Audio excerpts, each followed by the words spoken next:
안녕하세요, 시청자 여러분. 이인혜입니다. 지난 11월 25일이었죠. 이재명 대표의 위증교사 사건 1심 판결이 무죄로 나왔습니다. 참 당연하고 상식적인 판결인데 기쁨을 감출 수가 없습니다. 네. 지난 공직선거법 재판 때와 달리요, 이번 사법부에서 검찰이 의도적으로 짜깁기하고 조작한 내용들을 가지고 판결을 내린 게 아니라 나름대로 전후 맥락을 다 따져서 파악을 해서 좀 상식적이고 합리적인 판단을 내렸습니다. 검찰의 경우에는요, 이번 판결 때문에 무리한 기소라는 것이 드러나게 된 것이죠. 검찰이 이재명 대표의 위증교사 죄책이 무겁다고 하면서 징역 3년을 구형하지 않았습니까?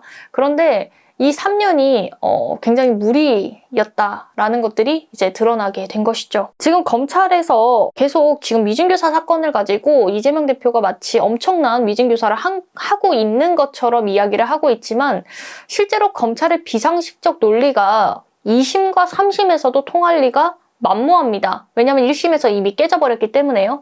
그럼에도 불구하고 계속 검찰이 이재명 대표 무죄 판결이 나오자마자 항소하겠다라고 하면서 엄포를 놓고 있는데 아마 이 검찰에서 이 위증교사 사건의 또 다른 피의자 혐의로 받고 있는 김병량 전 시장의 수행비서 김진성을 가지고 압박하고 또 탈탈 털어서 어떻게 보면 이재명 대표에 관련된 또 다른 허위 진술, 허위 자백을 받아내고 그에 따라서 이재명 대표의 혐의를 만들 가능성이 상당히 높아졌습니다. 그걸 토대로 해서 2심과 3심을 진행할 가능성이 매우 높은 상황인데요. 이 부분을 설명해 드리기에 앞서 우선 지금 판결 내용들이 어떻게 되었는지 다시 한번 좀 짚어보는 시간을 가져보도록 하겠습니다.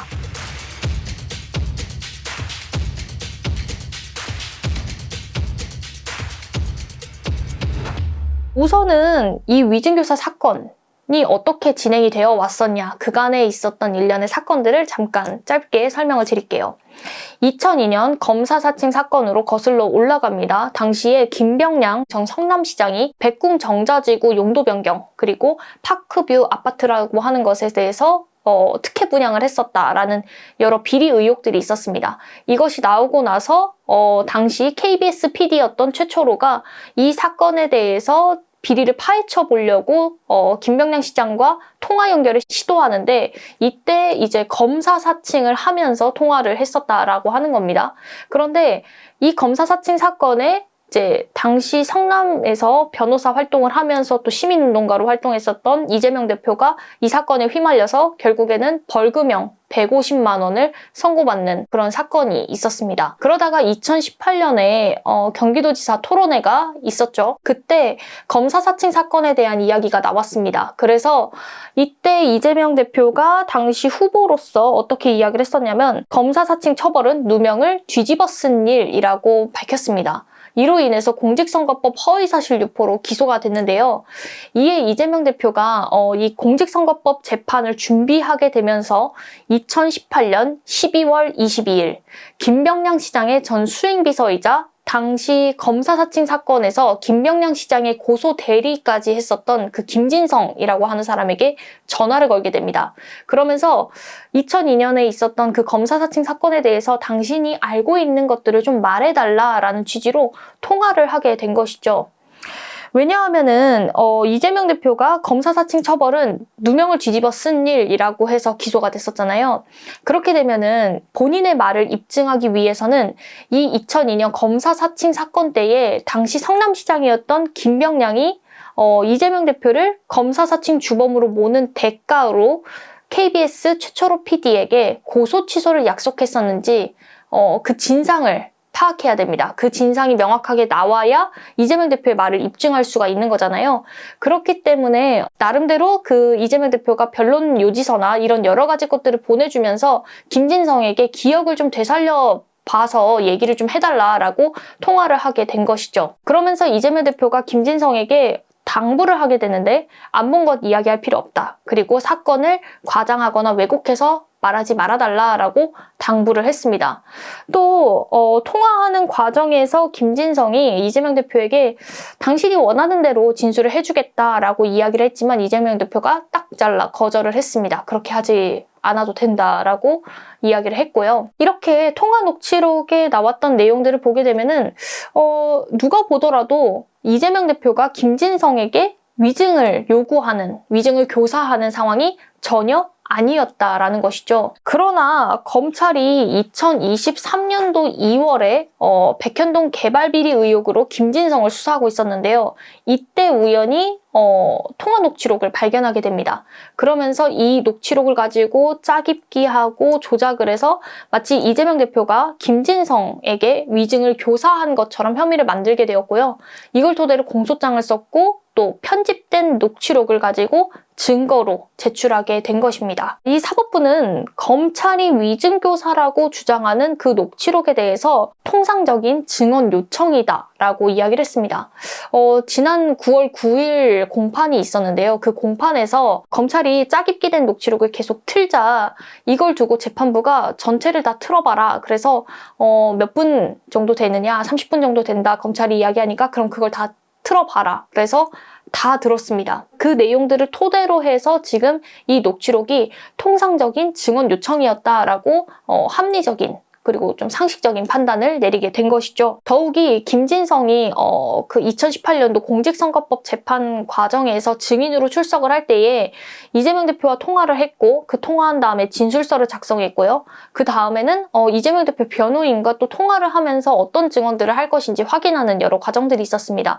이것도 위증을 교사하는 것이 아니다라고 사법부에서 판단을 내리게 된 거고 무엇보다도 이재명 대표가 김진성에게 위증을 교사했다라고 하는 그 직접적인 증거가 없었기 때문에 무죄로 선고하게 된 것입니다. 다만 여기 이 재판에서 우리가 좀 주목해야 될 점이 하나 있습니다. 그게 바로 또 다른 피의자였던 김진성에 대해서는 일부 유죄를 선고하게 된 것인데요. 이 김진성의 경우 허위 증언을 했다라고 하는 6개의 발언이 있습니다. 거기에서 재판부가 4개의 증언을 위증으로 봤고요. 이걸 가지고 1심 그 벌금 500만 원을 선고하게 된 것이죠. 지금 이렇게 이재명 대표는 무죄인데 김진성이 유죄인 이런 상황들을 두고 지금 현재 수구 언론 그리고 국힘에서 계속 여러 문제 제기들을 하고 있습니다. 첫째는 제가 앞서 말씀을 드렸던 것처럼 위증을 한 김진성은 유죄인데 어떻게 위증을 교사한 이재명 대표가 무죄냐는 것이죠. 이번 판결에서 김진성이 유죄 판결을 받게 된 결정적인 이유는 재판부에서 직권남용을 한 게 아니라요. 바로 김진성 본인이 위증을 했다고 자백을 했기 때문입니다. 거기에다가 지금 김진성의 변호인 측으로 지금 나온 사람이 극우 유튜브 채널을 운영 중인 배승희 변호사라는 사람이 있습니다. 이 사람이 김진성을 변호하는 변호사임에도 불구하고 김진성이 위증을 했습니다라고 변호사도 실토를 했단 말이에요. 그렇기 때문에 지금 김진성의 자백을 토대로 해서 이 재판부가 위증을 한 부분에 대해서 죄책을 묻게 된 것이고 거기에서 벌금 500만 원을 선고하게 된 것이다 라는 거고요. 둘째는 지금 김진성이 위증을 하게 되면 어쨌든 처벌받을 것이 뻔한 상황인데 결국 김진성이 이재명 대표를 위해서 위증을 한 것이 아니냐라고 하며 그 위증의 의도를 가지고 자꾸만 그 수구 언론과 국힘에서 문제 제기를 하고 있습니다. 그런데 이 김진성의 위증 의도에 대해서는 우리가 좀 생각해 봐야 될 게 물론 김진성 본인이 왜 위증을 하게 되었는지 그 경위를 밝히진 않았습니다. 그렇기 때문에 정확히 알 수는 없지만 지금 여러 정황들을 토대로 추측을 해볼 수 있는 건 검찰에서 김진성을 압박해서 김진성이 이재명 대표에게 불리한 위증들을 했다라고 추측은 해볼 수가 있죠. 자, 지난 영상에서도 제가 말씀을 드렸다시피 이 실제 경찰에서 김진성의 사기 사건이 유죄다라고 하면서 검찰에 송치를 했는데 검찰에서 무혐의 처분을 내렸습니다. 거기에다가 김진성이 지금 알선수재 2건도 걸려 있는데 이 2건 같은 경우에도 검찰에서 지금 2년째 기소를 하고 있질 않습니다. 결국에는 검찰에서 김진성과 형량 거래를 해서 이재명 대표에게 불리한 여러 허위 자백들, 허위 진술들을 받아내서 그걸 토대로 이재명 대표의 혐의를 만든 것이 아니냐 라고 우리가 추측을 해볼 수 있다라는 거고요. 더욱이 지금 이 재판에서 김진성과 그리고 그의 변호사였던 배승희 변호사가 위증을 했다라고 하면서 자백한 그 내용들을 보게 되면 좀 이게 심상치가 않습니다. 4개의 발언에 대해서 지금 위증을 했다라고 하는 건데 그 4개의 발언들을 다 종합적으로 정리를 해서 말씀을 드리면 취지는 그거예요.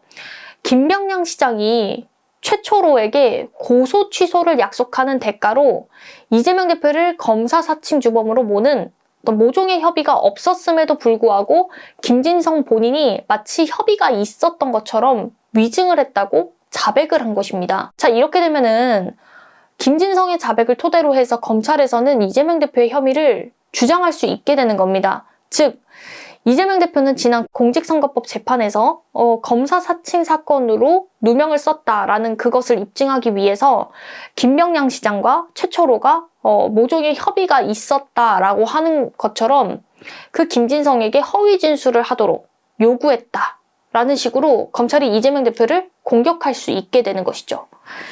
자, 이로써 검찰이 김진성과의 형량 거래를 통해서 2심, 3심까지 끌고 갈 수 있는 상황이 되었다라는 것입니다. 그렇게 해서 아마 2심, 3심에서는 이재명 대표가 실제로 변론 요지서를 보내준 것들, 그 다음에 위증을 교사한 여러 내용들이 실제로 위증 교사한 것이 맞느냐라고 하는 1심 판결을 가지고 법리적인 쟁점을 따질 가능성이 매우 높아졌다라고 정리를 해볼 수가 있겠습니다. 어쨌든 지금 검찰에서 이렇게 김진성을 이용해서 판결을 끌어가고 있는 상황이다라는 것들도 우리가 확인할 수가 있다라는 것이죠. 자, 다행히 이번 위증교사 1심은 무죄를 받았습니다. 그런데 검찰이 이 위증교사 사건뿐만 아니라 각종 사건들에서 기소와 수사로 이재명 대표를 제거하고자 온갖 발악을 하고 있는 상황입니다. 검찰 같은 경우에는요, 이제껏 역대 어느 정권, 그러니까 보수든 진보든 상관없이 계속 꾸준히 권력을 유지해 왔습니다.